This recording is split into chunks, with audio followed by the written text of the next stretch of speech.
आजकल हम देखते हैं कि जोड़ों में बहुत ही ज्यादा दर्द हो रहा है, पर बहुत सारे लोगों को पता ही नहीं है कि जोड़ों में दर्द क्यों हो रहा है। वो डॉक्टर के पास जाते हैं, डॉक्टर ने कैल्शियम की टैबलेट दे दी, पेन किलर दे दिया, एंटीबायोटिक दे दी, वो लेते रहते हैं। बहुत सारे लोगों को तो ये बोल देते हैं कि घुटनों में पानी भर रहा है, आपको बार बार इंजेक्शन लगवा के पानी निकालना पड़ेगा, या बहुत सारे लोगों को ये भी बोल देते हैं कि ऑपरेशन कराना पड़ेगा तभी आपके घुटने ठीक होंगे। तो ये क्या सबको ही प्रॉब्लम हो गई है कि घुटने, जिसको अर्थराइटिस बोल देते हैं, हम यूरिक एसिड बोलते हैं, क्योंकि बहुत सारे लोग तो अर्थराइटिस ही मान के चलते हैं। यूरिक एसिड का हमें पता ही नहीं होता कि यूरिक एसिड होता कैसे है और इसके सिम्टम क्या होते हैं। हमें कैसे पता चलेगा कि हमारी बॉडी के अंदर यूरिक एसिड बन रहा है, क्योंकि आजकल हम यूरिक एसिड से इतने ज्यादा परेशान हो गए हैं। जो यूरिक एसिड एक तरह की क्या होती है, गंदगी होती है, क्रिस्टल बोलते हैं, स्टोन टाइप में बोलते हैं।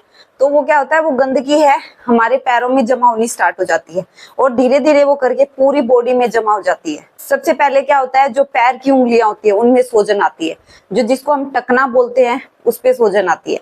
फिर धीरे धीरे करके हमारे जो गोडे होते हैं, जिसको बोलते हैं ज्वाइंट्स बोलते हैं, नी पेन बोलते हैं, वहां पे होना स्टार्ट हो जाता है और धीरे धीरे हमारे शोल्डर्स वगैरह पे भी पेन होना स्टार्ट हो जाता है। तो ये क्या हुआ कि यूरिक एसिड बढ़ता बढ़ता हमारी पूरी बॉडी में फैल गया और हमें पता भी नहीं चला यूरिक एसिड की वजह से हमें ये प्रॉब्लम हुई। इसका मतलब है यूरिक एसिड एक तरह की गंदगी है जो हमारी बॉडी के अंदर जमा हो गई। अगर उसको हम डिटॉक्स कर देंगे, यानी कि उस गंदगी को बाहर निकाल देंगे, तो यूरिक एसिड हमारा बिल्कुल ठीक हो जाएगा। मेरे पास बहुत सारे इतने पेशेंट्स हैं कि जो यूरिक एसिड से परेशान है। ऑलमोस्टली उनकी एज होगी 45, 50 प्लस, बस ऐसी एज रहती है। और आजकल तो काफी लोगों में 30-35 ईयर की एज में भी देखा है कि यूरिक एसिड बढ़ा हुआ है। आज मैं इस वीडियो में आपको बताऊंगी कि यूरिक एसिड को हम नॉर्मली कैसे कंट्रोल कर सकते हैं और ऐसी कौन सी हम चीज खा रहे हैं जिससे हमारा यूरिक एसिड बढ़ रहा है। तो आप अगर उन चीजों को ले रहे हो तो आप उनको लेना बंद कर दीजिए। तो आज मैं इस वीडियो में बता रही हूँ कि क्या क्या चीजें आपको बंद करनी है।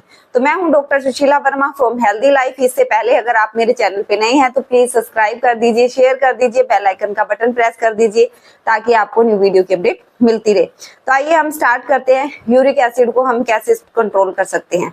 सबसे पहले जो यूरिक एसिड होता है, हमारे जो पैरों की उंगलियां होती है वहां पे सूजन आ जाएगी, जो हमारा टकना होता है उस पे सूजन आ जाएगी। अगर वहां पे आपको परमानेंट सूजन रहती है, आपने दवाइयां ले ली है, आपका वो सूजन भी नहीं जा रही है, स्वेलिंग नहीं जा रही है, या आपको ज्वाइंट्स में उसकी वजह से पेन हो रहा है, बहुत ज्यादा चलने फिरने में बहुत दिक्कत आ रही है, तो आप समझ जाइए आपको यूरिक एसिड की प्रॉब्लम हो रखी है। तो सबसे पहले यूरिक एसिड वालों को प्रोटीन नहीं लेना, क्योंकि जब यूरिक एसिड वाले जितना ज्यादा प्रोटीन लेंगे यूरिक एसिड को उतना ही बढ़ा देंगे। हाँ, तो ज्यादा मात्रा में आप नहीं करना है। दूसरा, सब्जियों के अंदर, क्योंकि हम ये बोलते हैं कि हरी सब्जियां सारी खानी चाहिए, हाँ जी खानी चाहिए, पर यूरिक एसिड वालों में थोड़े से परहेज किए जाते हैं। जैसे हमें सतावरी मिलती है, उसका बिल्कुल यूज नहीं करना। दूसरा, जो पालक है उसका बिल्कुल यूज नहीं करना। मटर हो गई, हरे वाली मटर, जो आजकल तो अभी सीजन चला गया है उसका, जाने वाला और रखा मोस्टली, और नहीं तो हम फ्रीजिंग वाली भी यूज करते हैं, स्टोर वाली, तो वो आपको बिल्कुल यूज नहीं करना। गोभी का भी बिल्कुल यूज नहीं करना है। तो इन चीजों से क्या होता है, यूरिक एसिड हमारा बढ़ता है। और ज्यादा खट्टी चीजें खाने से भी हमारा यूरिक एसिड बढ़ता है। पर जो खट्टी चीजें कौन सी है कि जिससे हमारा यूरिक एसिड नहीं बनता है, जो नींबू होता है, नींबू नेचुरल होता है, तो हमें नींबू ले सकते हैं यूरिक एसिड में, क्योंकि अब गर्मियों का सीजन आ गया है। तो ये सबसे बड़ा क्वेश्चन होता है कि मैम नींबू ले सकते हैं, नींबू पानी ले सकते हैं, तो हाँ जी यूरिक एसिड वाले नींबू ले सकते हैं। और दही और लस्सी का भी यूज कर सकते हैं, पर उनको ध्यान रखना चाहिए अगर वो दही या लस्सी का यूज कर रहे हैं तो फ्रेश ही ले, ये ना हो कि पैकिंग वाली चीजें ले रहे हो, क्योंकि वो कब की 2-3 दिन की होती है दही, क्योंकि एट ए टाइम फ्रेश तो होती नहीं है।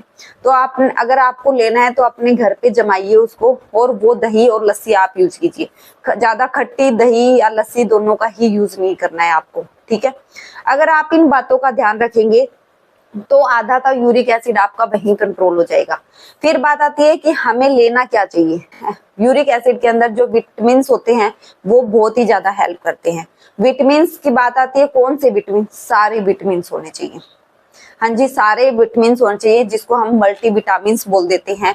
वो वाली चीजें आपको लेनी पड़ेगी, और साथ में आपको टी भी लेनी पड़ेगी। ये नहीं है कि आपने टी का नाम लिया तो आप खुश हो गए, हाँ भाई चाय लेनी पड़ेगी, मजे ही आ गए है ना। दूध वाली चाय नहीं लेनी है आपको, ग्रीन टी ले सकते हो आप। एक हमारी ए फ्रेश आती है, वो भी ले सकते हो, वो भी बहुत जबरदस्त काम करती है बॉडी को डिटॉक्स करने के लिए, क्योंकि हमें जो गंदगी हो गई है उसको साफ करना है हमें। आप वो टी लेकर आप अपनी जो अंदर बॉडी के अंदर गंदगी जमा हो गई है उसको साफ कर सकते हो।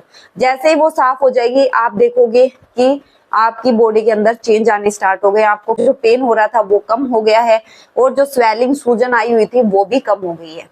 मेरे पास जो क्लाइंट है उनके अंदर 4 से 5 दिन के अंदर अंदर रिजल्ट दिखना स्टार्ट हो जाता है। मैं गारंटी के साथ कहती हूँ कि उनका यूरिक एसिड भी खत्म होगा, और जो उनको पेन हो रहा है, स्वेलिंग आई हुई है, वो भी जड़ से खत्म हो जाएगी। 1 हफ्ते के अंदर अंदर आपको रिजल्ट मिलना स्टार्ट हो जाता है। अगर कोई भी इंटरेस्टेड है, आपका मन कर रहा है कि मुझे मैम से कंसल्ट करना चाहिए, तो आप मुझसे कंसल्ट कर सकते हैं। मेरा हेल्थ टॉक ग्रुप ज्वाइन कर सकते हैं, वहां जाकर मुझसे कंसल्ट कर सकते हैं। जो स्क्रीन पे नंबर आ रहे हैं वहां जाके भी आप मुझसे पूछ सकते हैं कि हम यूरिक एसिड को कैसे कंट्रोल करें। और साथ में आपको एक चीज का और ध्यान रखना है, जब भी आप दही ले रहे हो तो कोशिश करिए उसके अंदर गुड़ मिक्स करिए। हाँ जी, गुड़ सबसे ज्यादा यूज होता है। तो बहुत सारे लोग क्या करते हैं, चाय में गुड़ डाल के लेते हैं, दूध के साथ गुड़ लेते हैं।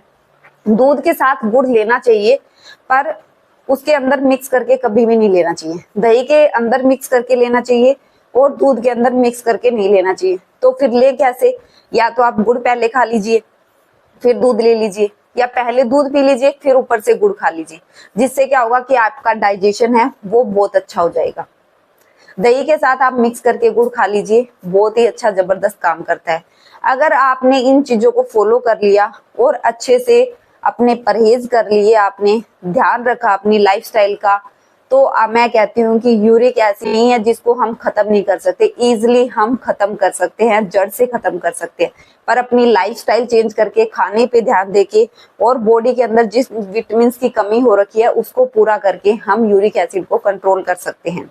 फिर भी इससे रिलेटेड अगर आपके क्वेश्चन हैं तो आप मुझसे कमेंट बॉक्स में पूछ सकते हो, या मेरा हेल्थ टॉक ग्रुप जाके ज्वाइन कर सकते हो, वहां पे भी मुझसे क्वेश्चन पूछ सकते हो, मैं आपकी जरूर हेल्प करूंगी। मिलते हैं जल्दी नेक्स्ट वीडियो में, तब तक के लिए अपना ध्यान रखिए और इसी प्रकार अपना प्यार बनाए रखिए। अगर किसी भी टॉपिक पे अगर आपको वीडियो चाहिए, या आपको कोई भी हेल्थ इश्यूज हो रखे हैं, आप घर बैठे सोच रहे हैं कि हम अपनी प्रॉब्लम को कुछ कम कर सके या उसमें कुछ हेल्प हो जाए, तो आप मुझे कमेंट बॉक्स में बताइए, मैं उससे रिलेटेड आपके लिए वीडियो जरूर लेकर